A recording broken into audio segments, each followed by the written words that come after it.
esta noche. En Deporte B tendremos un repaso a lo acontecido la semana pasada en el deporte nacional e internacional, como la 18ª fecha en la Liga Mayor de Fútbol, que dejó a Xelajú Mario Camposeco como único superlíder. Además, la sorpresa de Guastatoya frente a Municipal. Marco Tulio Ciani involucrado en un accidente automovilístico. Además, la clasificación de la Sub-17 femenina al Premundial de Granada del próximo año. Los 21K de Xela. Y el ciclismo guatemalteco está de luto. El Abierto Internacional de París de tenis, el GP de motovelocidad y la Copa del Mundo de la FIFA Sub-17 de fútbol. Además, entre lo que viene para esta semana, el partido reprogramado entre Marquense y Municipal, la eliminatoria sudamericana, además la eliminatoria rumbo a la Eurocopa y el partido entre las selecciones de Guatemala y Trinidad y Tobago, válido por la eliminatoria rumbo a Rusia 2018. Todo esto y mucho más, aquí inicia Deporte B. Muy buena noche, bienvenidos a Deporte B. Es un gusto que nos puedan acompañar este lunes 9 de noviembre. Ya estamos listos para iniciar con Sara Guerrero. Sara, buenas noches, ¿qué tal estás? Muy buena noche, Mauricio, muy bien, gracias. Muy buena noche también a todos en casita. Es un gusto estarlos acompañando, esperamos que hayan tenido un muy buen fin de semana. Nosotros ya estamos listos para arrancar y compartir con ustedes todo lo relacionado al deporte a nivel nacional e internacional. Les recordamos, como siempre, que nos pueden seguir en nuestras redes sociales, en donde nos encuentran como DXTV Guatevisión, y que utilicen el hashtag DXTV. Damos inicio compartiendo con ustedes información de lo que vivimos este fin de semana en la Liga Nacional de Fútbol. Por supuesto, Sara, y es que vamos a hablar arrancar con la 18ª jornada del torneo de apertura. En esta, Xela derrotó en el partido de la jornada a Comunicaciones. Con eso le saca 5 puntos a los cremas. Y la primera jugada de gran interés es esta falta que le comete a Luis Martínez. Pero Brunes Francisco Jair no la pudo concretar, se la paró Juan José Paredes, el penal mal tirado. Después vendría esta expulsión contra Rafa Morales, a quien le sacan 2 tarjetas amarillas en la misma jugada.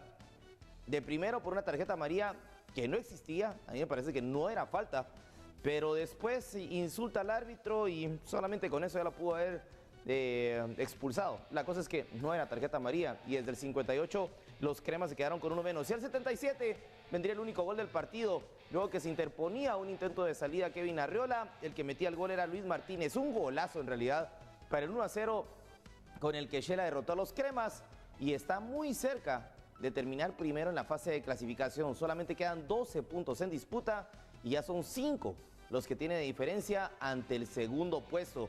Por su parte, el Deportivo Suchitepeques no pudo contra la Universidad de San Carlos, empataron a 2.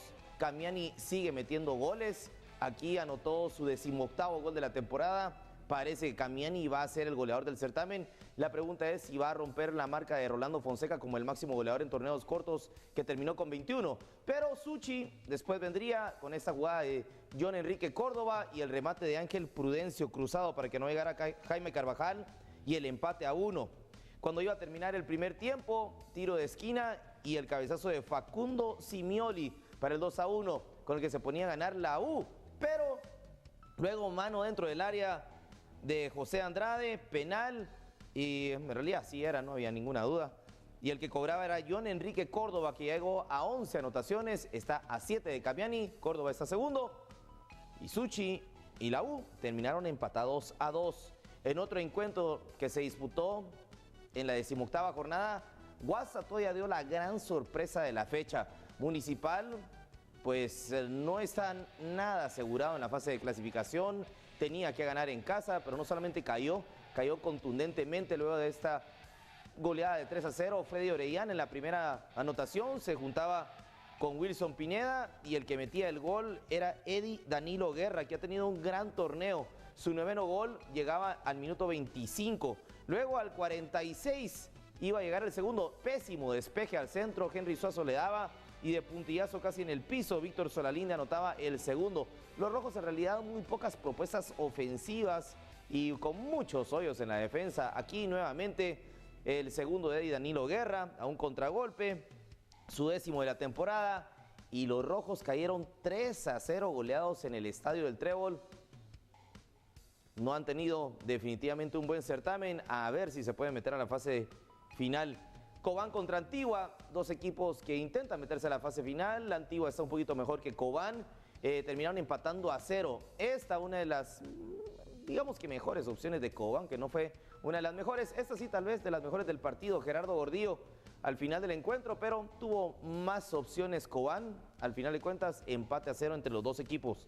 Marquense contra Petapa, otro partido que terminó en empate a 0, pero que pudo haber terminado distinto. Esta falta dentro del área penal, en realidad no se observa bien si existía la falta dentro del área o no. Y Adriana Pelanís no podía anotar, fallaba el penal.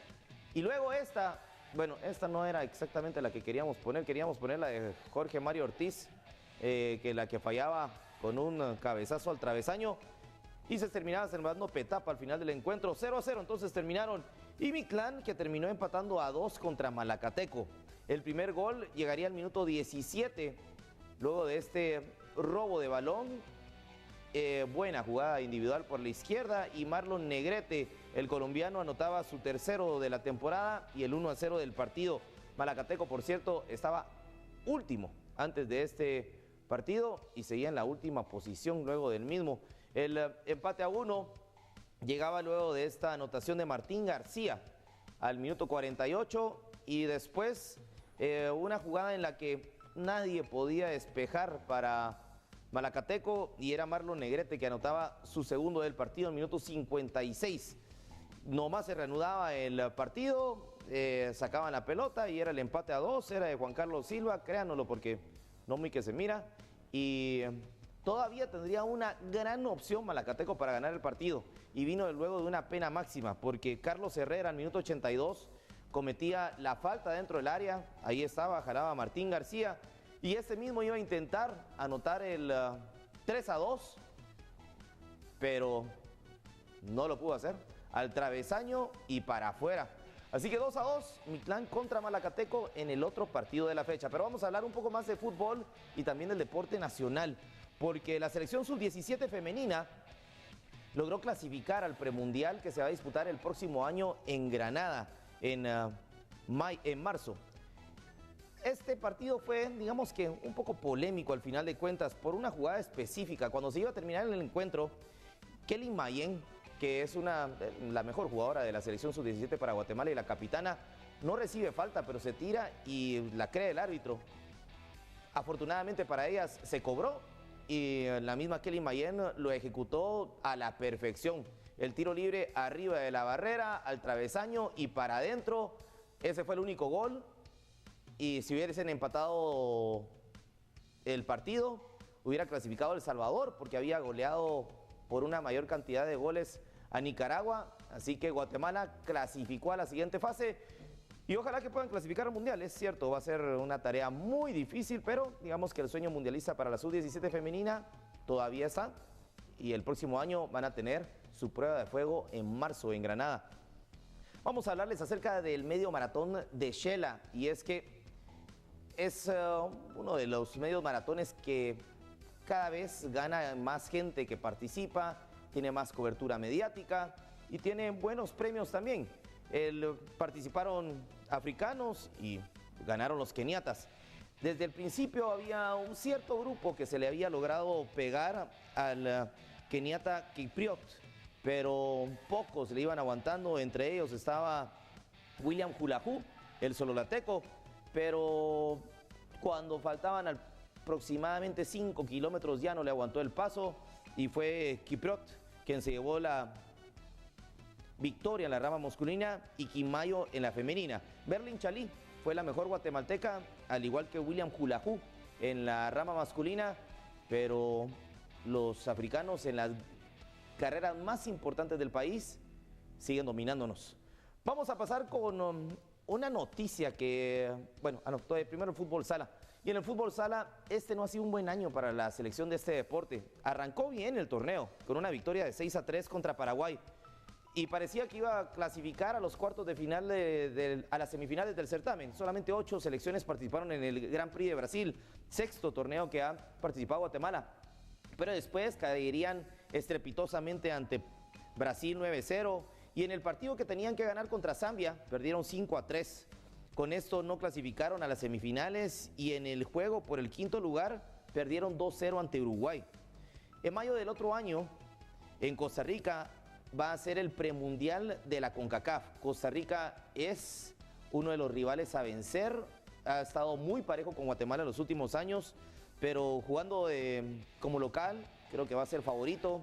Guatemala la va a tener también con México y todavía seguimos siendo uno de los favoritos como para clasificar al Mundial de Colombia, pero vamos a ver cómo le termina yendo a la selección de fútbol sala. Ahora sí vamos a pasar con una noticia que hoy causó furor en las redes sociales y fue el accidente que tuvo Marco Tulio Ciani. Como ustedes pueden observar en las fotografías que ponemos a continuación, Ciani pues está mal todavía de salud, se rompió la mandíbula, tiene golpes en el cráneo, pero el accidente fue fortísimo y es un caso penoso en realidad para Ciani porque hace 2 semanas había sido suspendido 2 años por haber dado positivo en las pruebas antidoping. Y eso digamos que en lo futbolístico, pero esto es todavía más complicado porque al parecer él chocó bajo estado de ebriedad al otro carro y en el accidente que sucedió en Villanueva viajaban 5 personas. En este falleció un joven de 17 años de edad y otros 2 jóvenes se encuentran muy graves. Hasta el momento está siendo custodiado por la policía en el hospital Marco Tulio Ciani, pero por el fallecimiento de una persona y no sabemos cómo le va a ir a las otras personas porque están en estado muy grave. Es prácticamente un hecho que cuando salga del hospital, si es que puede salir, esperamos que por supuesto salga, iría a la cárcel. Entonces vamos a ver en qué termina eso, ¿verdad? Pero fue un accidente que ocurrió ayer por la noche en Villanueva y al parecer Ciani estaba en estado de ebriedad. Y vamos a terminar con otra noticia que en realidad es bastante desafortunada y es el hecho de que hoy Edgar Och fue encontrado sin vida en su habitación. Él nació en la estancia Cantel Quetzaltenango y vivía en el mismo lugar. Edgar Och tenía 30 años de edad. Al parecer se suicidó. Lo encontraron ahorcado. Sus familiares dicen que fue un suicidio, pero están haciendo las investigaciones porque pues alguien puede entrar a la habitación de otra persona y lo pueden ahorcar. No se sabe exactamente qué fue lo que ocurrió. Lo que sí les podemos decir es que Edgar Och había sido un ciclista que parecía que iba a tener mucho futuro y que había tenido grandes logros. En el 2007 fue el campeón de la Vuelta Chica, es la Vuelta Sub-23. En el 2010 se consagró monarca del Campeonato Nacional de Ruta. Pero este año no tuvo acción con ningún equipo, ya nadie lo contrató. Él había corrido para la Iglesia Adventista, para Cable DX, para Coca-Cola y Llantera Alvarado. Es una lástima que haya perdido la vida y vamos a también contarles qué es lo que pueden encontrar en las investigaciones del caso. Nosotros vamos a la pausa, Sara. Así es, nos vamos rápidamente a nuestra primera pausa comercial, pero no cambien de sintonía, ya que al regresar tendremos muchísimo más deporte, esta vez en el plano internacional. Ya volvemos.